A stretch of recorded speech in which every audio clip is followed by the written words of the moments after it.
In my opinion, the subject of war is perhaps one of the most important subjects we can ever venture to understand. And why? I believe that war is representative of life. You see, life is comprised of a series of conflicts, and conflicts are inevitable. I think that it is overwhelmingly apparent to all of us that we have conflicts within ourselves, we have conflicts between ourselves and each other, and we have conflicts between ourselves and the environment.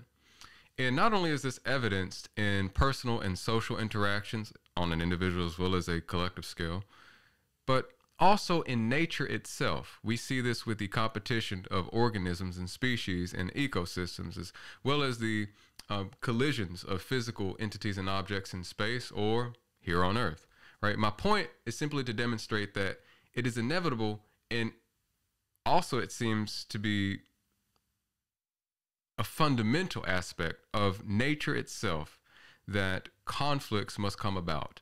And so that leads me to believe that one of the most important and valuable skills is to not only understand this, but also understand how best to navigate and approach conflicts in all their forms. Okay. Now, I do also have to mention something which is very apparent, that none of us like war. Okay, like no one, unless you're a deranged psychopath, no one likes the killing, the desolation, the destruction, the harm done in all of its forms, whether psychological, economic, physical, whatever, right? Nobody likes the topic of war. However, we don't have the luxury of ignoring the subject either. I think that it is more dangerous to ignore it and be wary of it than it is to approach it head on and to face it with eyes of truth, right? So that then prompts us to ask how best to contemplate the subject, how best to learn about it. Well, there happens to be one man who stands out among the rest, who stands out among all military theorists for, in my opinion, developing perhaps the most plausible and compelling portrayal on the topic of war ever conceived of a human mind. May I introduce On War by Karl von Clausewitz. Now, rather than introduce Clausewitz and give some context, I actually just want to delve straight into the meat of this video because I'm so excited to talk about it. And I'm basically just going to be focusing on three aspects of the work. By no means is this an in-depth book review, okay?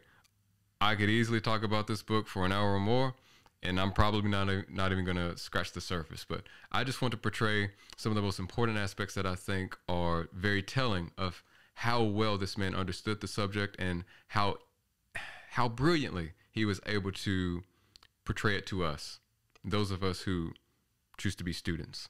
Okay, so let us begin. The first aspect of Clausewitz's work goes as follows. Clausewitz believed that the way we understand something, that is the way that we conceive of something in our minds, has a direct effect or impact on the way that we conduct it or the way that we practice it, right? So the way that we understand war, the way that we conceive of it, will have a direct and proportional effect upon the way that we conduct it in real life, right? Now, let's use a very basic analogy to drive this point home. And it is not a perfect analogy by any means. Let's say that you're playing a board game, right? Such as chess or Monopoly. The way that you play this game, the way that you conduct it, is contingent on the way that you understand it, the way that you understand the rules. You understand this game to have certain boundaries, certain parameters, certain pieces. Certain things are allowed, whereas other things are not allowed, right? And all of these things work together to form your conception of the game so that you can then play the game, right? It's similar in war. But the reason why I said this is not a perfect analogy is because war is far more complex. In fact, infinitely more complex than a mere board game. And so that's where the similarities end. Now, this suggests that there is no such thing as a science of war. And this is, in fact, I think, one of the most core and important axioms of Clausewitz's theory. You see, Clausewitz, unlike many of his predecessors who theorized on the topic of war, he did not believe that you could make a science out of war. He didn't believe that there was some magic set of rules and principles and guidelines and formulas that you could follow and implement in order to attain certain outcomes every time, right? He did not think that. And so in that sense, I suppose that he echoes the ancient Chinese military theorist Sun Tzu in his Art of War, that the only certainty in war is that there are no certainties. Now, this is not to discount the fact that there are many things that we can account for in war. Obviously, there are many things which are quantifiable and there are many things which are measurable, right? The point is that there is a preponderance of things that we can't quantify and we cannot measure, because in the face of a combat, of an armed conflict, a military strategist or commander has not only the things which are quantifiable and measurable to account for, but he also has to account for the things which are ambiguous, the things which are shrouded in, quote, fog, right? Fog of war, right? So what I mean by that is that human behavior is extremely difficult to predict, especially in the face of war, because one of the things which war relies on heavily is the art of deception, the art of misleading one's opponent, one's enemy, right? And I think anybody who's ever seen combat probably is well aware of this fact, right? It's also something that Sun Tzu made a point to mention. So, the second aspect of this book is best contained within a very famous quote by Clausewitz, and it is probably one that you have heard before. The quote goes like this: "War is a mere continuation of policy by other means." Put another way, war is a mere continuation of politics by other means. Now, some people feel highly skeptical or apprehensive about this quote. And the reason why is because it draws a very clear and direct relationship between war and politics. Essentially, what it is saying is that war is subordinate to politics. Okay? So, how can I put this? War emanates from political objectives, and political objectives have their origin or source in organized political groups, typically nations, countries, sovereigns. And it doesn't really matter what form of government it is. Whoever or whomever has the ability, that is the power and authority vested in them to be a commander-in-chief of any organized military group in order to further a political interest, right? That person is capable of waging war. And it is not the case that war ever exists in a vacuum. So I often hear people say things that imply that war is this merely senseless, barbaric, primitive, and totally unnecessary activity. And while that is valid and true to a very high extent, it does not negate the fact that war is also one of the greatest emanations of a powerful intellect and the ability to coordinate large amounts of resources and people in order to attain ultimately political objectives, right? And so all that is to say is that war is not a mere senseless activity, but it is a coordinated effort in order to secure political objectives, okay? So perhaps a better way to explain this would be to use a hypothetical example. Let's say that I'm a country and that you are a country, right? Let's say that you own a strip of land that I want. Herein lies the conflict. Note something. Before we have even begun to fight, before we have even begun to have a conversation, all that is necessary for the conflict to arise is for us to have competing interests, competing objectives, objectives that are mutually exclusive to each other, okay? And so the task then becomes, how does one navigate those conflicts? Again, remember what I said at the beginning of this video. Conflicts are inevitable, right? It is not the case that we can avoid conflicts. We basically have limited options in how we choose to resolve them, all right? So, in my opinion, I think generally speaking, and this is a grand oversimplification, by the way, there are three ways to resolve a conflict. Either you or I or both of us can choose to abandon our objects or interests and hence dissolve the conflict, or we can use means of peace, that is, think diplomacy or negotiation. So if we're two different countries, we may have some foreign ambassadors that meet with each other and have an orderly civil discussion and conversation with an attempt to find some sort of peaceful resolution. And the third option, which you've probably guessed by now, is that of violence, that of battle and war. And you might even say, and this is, I'm going off on a tangent for just a second here, this may even apply, this is not Clausewitz, this is Geo talking, this may even apply, I think, to terrorist groups, because in a sense, terrorist groups many times are also organized political entities, or they're entities with political objectives. So you could even argue that terrorism, in some sense, even plays into this, but that's neither here nor there. My point is that political objectives and political interests exist because of political entities. As long as there's people, as long as there are people who assimilate into groups and tribes, and they elect some form of a chieftain or government to then formulate interests and objectives, it is inevitable that those interests and objectives are going to conflict with someone in proximity to them. And you may be thinking, what are these interests and objectives in the first place?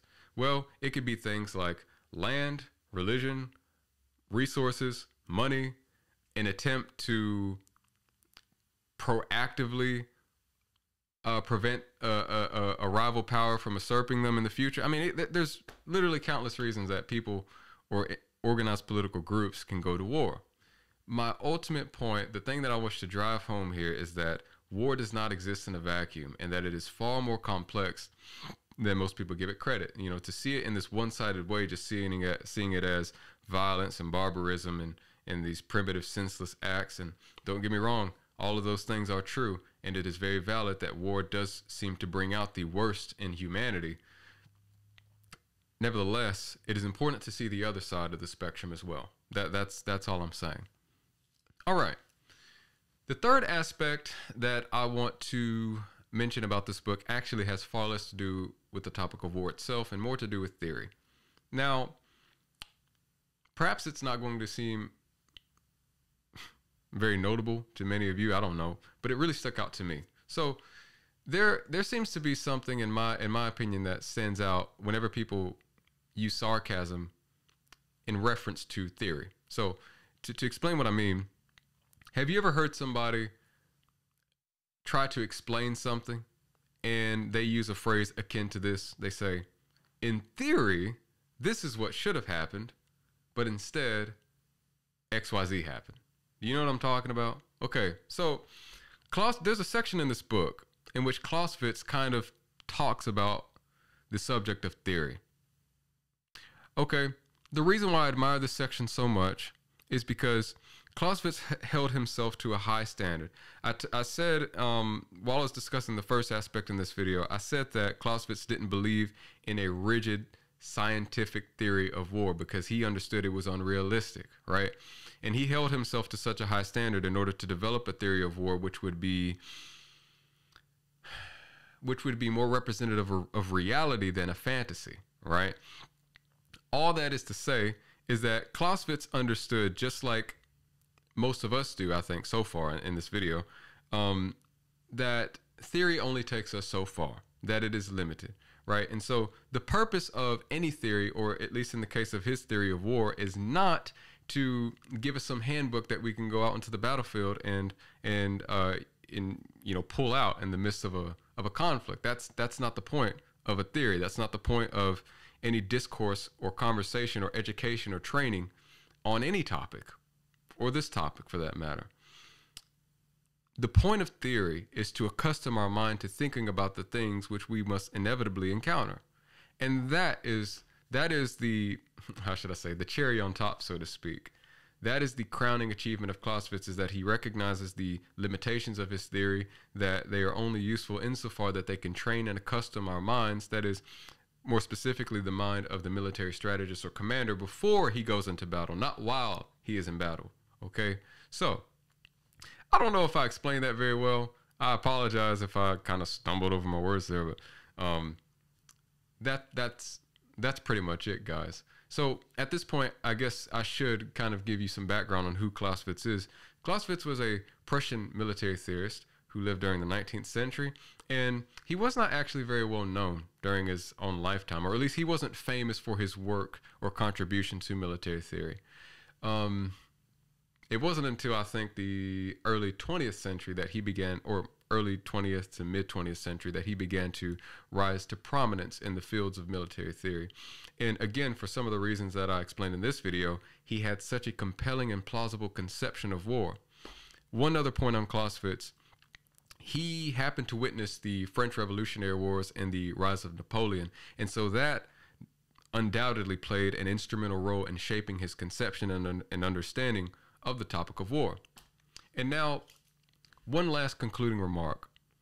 Many people have studied the subject of war or the history of war with the intention of breaking the code, so to speak. Like, there have been so many people who have come and gone who have wanted to understand, how was Napoleon able to bring all of Europe's monarchies to their knees? There have been people who have come who wanted to understand what exactly made Alexander the Great so successful. Why was Hannibal considered such a formidable force to the Romans, right? There are so many there's so many attempts on our part to try to seek and understand this holy grail of knowledge or conception and idea. And I think, again, Clausewitz's crowning achievement is that he recognizes the usefulness of theory, the usefulness of studying a subject to accustom one's mind to be trained to think about it, so that once it comes time to apply the things one has learned, they are effective. At the same time, one must rely on intuition, and they cannot put all their faith and stock in a mere theory. So with that, I'll conclude my video. Thank you guys for tuning in once again. If you have any comments, please leave them down in the comment section below. Any questions or critiques. And if you like this video, like it. If you disliked it, dislike it. As always, I appreciate you, and I'll talk to you again soon. Bye-bye.